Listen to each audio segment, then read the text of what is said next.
২০২৬-২৭ অর্থবছরে যারা প্রথমবার আয়কর রিটার্ন জমা দেবেন তাদের ন্যূনতম কর দিতে হবে মাত্র ১,০০০ টাকা।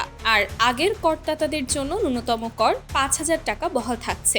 এবার শুধু এটুকুই নয়, রিটার্ন জমা দেওয়ার নিয়মেও এসেছে বড় পরিবর্তন। এখন থেকে সারা বছরই অনলাইনে রিটার্ন দেওয়া যাবে।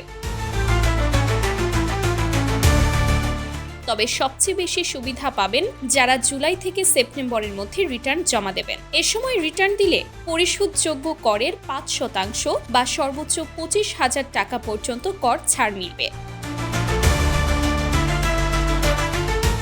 অক্টোবর থেকে ডিসেম্বর পর্যন্ত রিটার্ন দিলে অতিরিক্ত কোনো ছাড় বা জরিমানা থাকবে না, কিন্তু জানুয়ারি থেকে মার্চে রিটার্ন দিলে অতিরিক্ত ২% বা ন্যূনতম ৩,০০০ টাকা, আর এপ্রিল থেকে জুনে দিলে ৫% বা ন্যূনতম ৫,০০০ টাকা অতিরিক্ত পরিশোধ করতে হবে।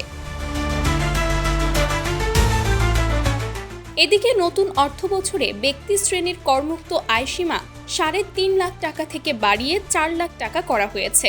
এনবিআর এর আশা, নতুন এই সুবিধাগুলো আরও বেশি মানুষকে কর ব্যবস্থায় যুক্ত করবে এবং নির্ধারিত সময়ের আগেই রিটার্ন জমা দিতে উৎসাহিত করবে। Sumaiya Snigdha, news desk, daily our Bangladesh.